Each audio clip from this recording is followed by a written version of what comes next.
Hari ini kita akan membahas video mengenai mengapa memiliki exit plan penting di kripto. Jadi kalau teman-teman lihat di luar sana, banyak sekali konten kreator, influencer, pelaku di industri kripto atau business owner di kripto.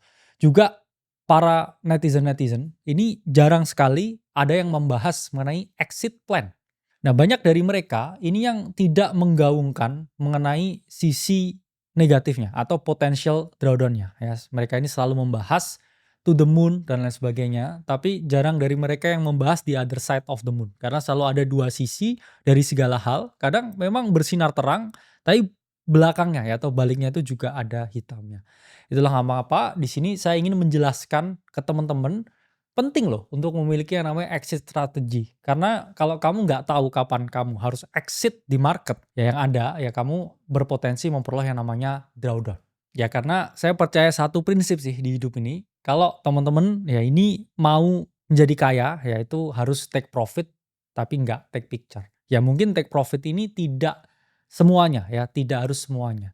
Tapi mungkin teman-teman bisa merealisasikan sebagian ketika teman-teman udah naik ya berkali-kali lipat atau ketika teman-teman ini udah naik ya secara signifikan portofolionya selama bertahun-tahun ya di kripto.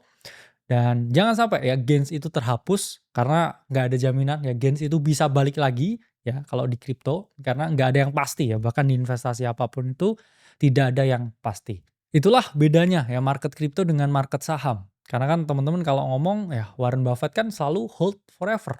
Ya itu bisa karena di market saham ya saya ngomongnya saham US itu nggak ada yang namanya siklus teman-teman.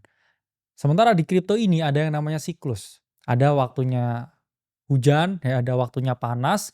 Dan kalau teman-teman nggak siap-siap payung ya sebelum hujan, ya nanti teman-teman bisa benar-benar kehujanan. Ya saya memang bukan seorang cenayang yang bisa melihat pasti kapan nih ya ada potensi penurunan di kripto. Atau kapan nih marketnya dari bull menjadi bear. Ya tapi saya buat edukasi ini sejauh-jauh mungkin waktunya. Supaya teman-teman ini juga mendengarkan ya, nge-share ke temennya. Dan mulai berpikir ya bahwa ada tesis juga potensi penurunan di market kripto. Karena kalau kita membahas ya pertama strategi exit plan yaitu adalah memiliki target untuk melakukan penjualan. Nah, mengapa teman-teman harus memiliki target untuk melakukan penjualan? Ya karena market kripto ini sangat volatile. Yang ini kita memang lihat yang namanya monthly chart. Kita baru aja teman-teman di sini break ya secara structure di monthly chartnya. Yang mana memang ya saat ini saya ngomong short term ya cenderung bullish, meskipun saya juga nggak tahu nih bullishnya bisa sampai kapan. Karena banyak sekali outlook-outlook ini yang dibangun oleh narasi dari stock market, dari narasi ya Donald Trump tiba-tiba ngapain ya tarif ya applied lagi, US stock market koreksi, kripto ini juga bisa mengalami koreksi. Dan saya selalu percaya ya teman-teman bahwa market kripto yaitu ada waktunya ya untuk bersinar dan juga ada waktunya untuk kurang bersinar. Ya meskipun ya kita di sini memiliki beberapa ya crypto business, tapi kita selalu wanti-wanti ya ke teman-teman mengenai potential drawdown dari market. Yang mana kalau kita lihat ya data historis ya always has been 500 hari ya setelah halving itu ada potensi yang namanya Bitcoin koreksi atau yang namanya market top. Sehingga kalau kita lihat nih ya di sini, kita memang mendekati ya yang namanya potensi dari market top. Memang saya nggak punya crystal ball, ya nggak ada jaminan juga ya setelah 500 hari setelah halving, ya ini marketnya top atau enggak. Tapi satu hal yang saya tahu sekarang, bukan waktu yang tepat kalau kamu membeli Bitcoin dengan metode lump sum atau beli aset kripto apapun dengan metode lump sum. Apa itu metode lump sum? Metode lump sum ya ini misalkan kamu punya duit 100 juta nih, terus kamu beli Bitcoin sekarang di harga 107.000. Ya, satu entry terus kamu beli nih Bitcoin. Oke. Nah, satu entry nih di sini. Ini sangat berisiko tinggi ya. Memang metode dollar cost average atau seperti yang Bro Timothy borong Bitcoin lakukan, itu oke. Itu dalam jangka panjang ini teman-teman bisa memperoleh keuntungan. Tapi ya banyak loh orang yang nggak sabaran. Karena apa? Ya teman-teman harus paham. Ya, kalau kamu beli ya Bitcoin di topnya, ya saya ngomong dengan metode lump sum, di siklus 2021, ya teman-teman beli nih di topnya di Oktober ya 2021. Kamu ini harus menunggu teman-teman selama ini ya, menunggu sebanyak 940 hari untuk uangmu ini balik modal. Ya, kamu beli Bitcoin di topnya di 2021, it will take you 800 hari ya untuk uangmu kembali. Kamu aja kalau 8 jam uangmu nggak gerak kemana-mana, kamu aja komplain ya, kamu aja komen ya. 8 hari kamu juga mikir nih gimana nih. Ini bayangin 800 hari ya, 8 hari kamu kali 100, kamu menunggu. Ya mungkin sekarang kamu bilang, "Gak apa-apa, saya kesini buat long term." Nggak begitu. Nanti kalau kamu ya udah beli di pucuk ya, terus habis itu drawdown ya 50% atau lebih ya, kamu akan ke video ini terus marah-marah pasti ya. I will write it here. Ya, itulah mengapa ya sangat penting teman-teman memiliki exit plan. Karena kalau kamu beli di pucuk dengan metode entry sekali, ya atau saya ngomongnya lump sum ya, it will take you 800 hari untuk duitmu ini bisa kembali. Sehingga saya pribadi pun ya, ke orang yang saya kenal, itu nggak menyarankan membeli kripto sekarang bahkan. Tahun ini membeli kripto, saya nggak nyarankan. Kalau saya ditanya ya ini waktunya memang kurang tepat, kripto ada siklusnya. Terus kenapa saya nggak ngomongin juga ke subscriber saya, kalau follower saya tentang ya adanya potensi ya penurunan dari market. Ya memang saya bukan cenayang, saya nggak tahu nih apakah ini bisa terjadi atau enggak ya. Cuman kalau kita lihat ya data historisnya berkata demikian. Jadi mungkin teman-teman bisa ya memiliki kesimpulan sendiri.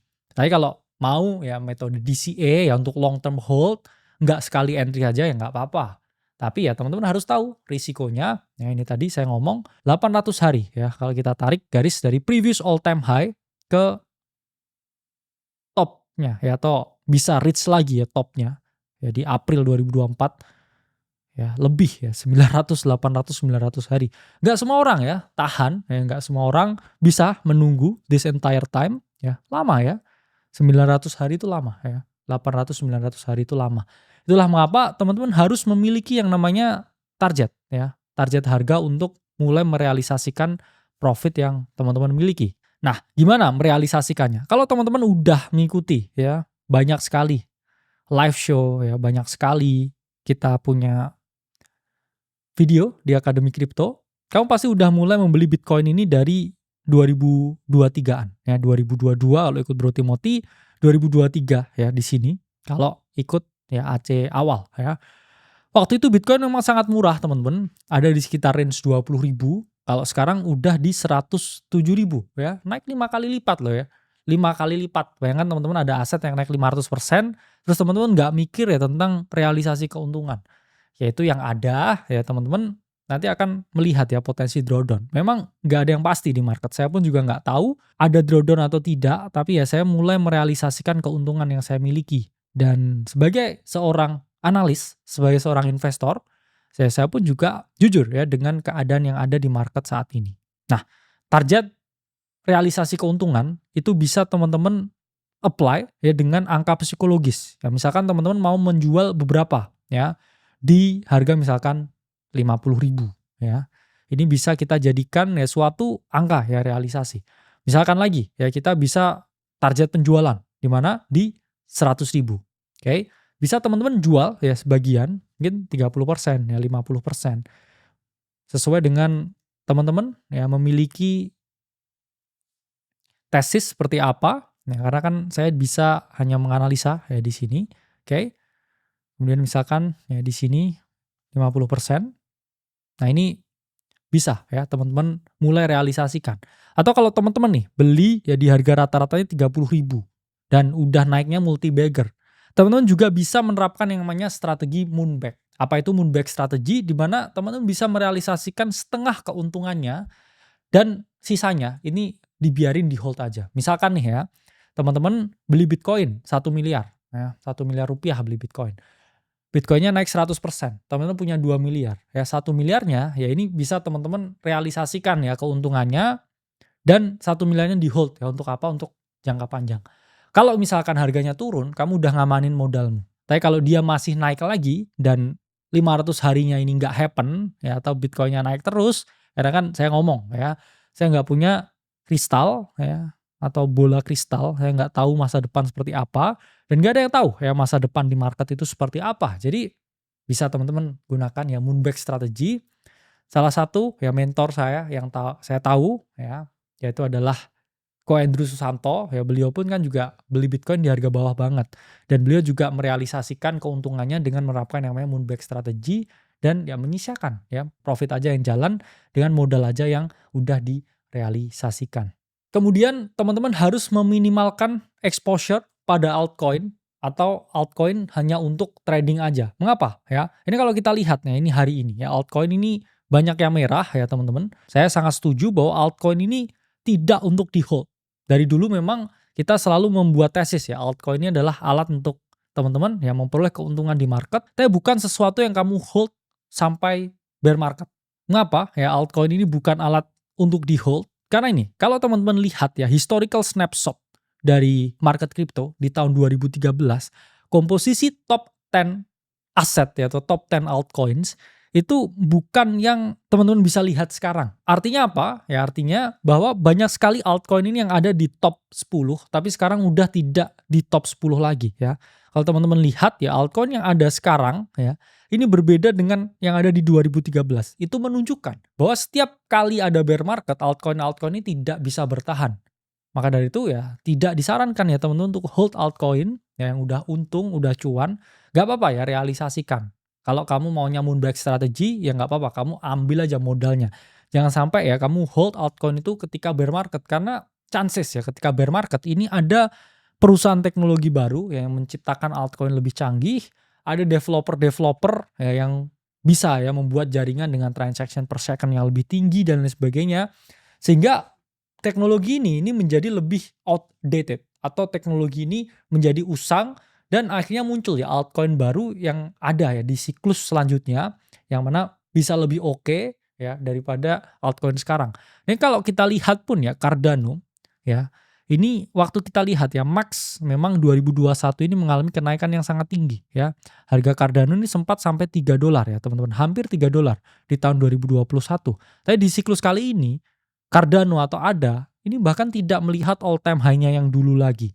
Ini menunjukkan ya bahwa kalau di sini it really hard ya untuk aset-aset ini kembali ke all time high-nya. Memang ini dulu ya 2021 anomali, siklus yang berbeda dengan sekarang karena waktu itu ada Covid dan juga ya kita tahu ya likuiditas sangat tinggi di market, sehingga ya teman-teman memang ya harus memahami ya kalau beberapa aset ya ini bahkan tidak reach all time high-nya lagi setelah ya kita ngomong 900 hari ini ada di bear market. Selanjutnya, langkah ketiga, teman-teman bisa mempelajari outlook atau untuk melakukan yang namanya trading dua arah. Jadi di Indonesia ini memang sudah bisa atau sudah dilegalkan ketika teman-teman ini mau ambil posisi short sell di kripto. Jadi ketika market ini turun, teman-teman ini masih bisa trading di futures market. Teman-teman masih bisa hedging portofolionya yang ada di spot market yang berpotensi turun ya dengan teman-teman melakukan ya yang namanya short the market. Karena ketika ya Bitcoin turun ya di 2021 sampai 2022 dengan turun 70% lebih ya. Ini banyak sekali opportunity di mana teman-teman bisa memperoleh cuan dengan short the market ya. Kalau ada opportunity teman-teman short di market di sini, ini teman-teman bisa memperoleh keuntungannya. Karena kalau kita lihat ya riak-riaknya ya yang ada atau gelombang wave-nya yang ada di 2021 sampai 2022, ini teman-teman bisa manfaatkan untuk teman-teman short altcoin ya, short Bitcoin, short altcoin dan juga short beberapa ya aset-aset yang lain di market. Terakhir ngomongin exit plan, gak enak kalau kita nggak ngomongin yang namanya tax planning. Jadi teman-teman pun juga harus memiliki tax planning. Kalau udah cuan di kripto sekarang, gimana merealisasikannya ke pajak pribadi teman-teman. Jadi jangan sampai keuntungan ini bisa direalisasikan tapi hanya sifatnya paper gains dan tidak bisa ya teman-teman nikmati karena teman-teman terkendala yang namanya pajak. Jadi teman-teman harus belajar ya mengenai tax planning yang baik dan benar karena banyak sekali nih ya yang belum membahas ya atau belum memiliki tax planning yang baik dan juga oke. Hingga akhirnya mereka terjebak ke dalam unrealized gains yang nggak bisa teman-teman realisasikan. Jadi di sini saya bahas mengenai exit bukan berarti saya arts ya teman-teman untuk ayo keluar kripto sekarang, ayo jual semua asetnya sekarang. Tapi di sini saya ingin memberikan edukasi bahwa market kripto itu nggak hanya naik aja, tapi juga bisa turun. Dan mengapa saya sampaikan early, saya pun juga nggak punya bola kristal. Ya, saya nggak tahu ntar bakal naik atau ntar bakal turun. Tapi teman-teman harus paham ya bahwa teman-teman ini harus tahu resiko atau the other side of the moon yang market ini bisa naik, bisa turun juga. Sehingga teman-teman harus memiliki exit plan yang baik dan juga benar supaya ya teman-teman bisa merealisasikan keuntungan yang teman-teman dapatkan. Saya Kali Masada, sampai berjumpa di video-video selanjutnya.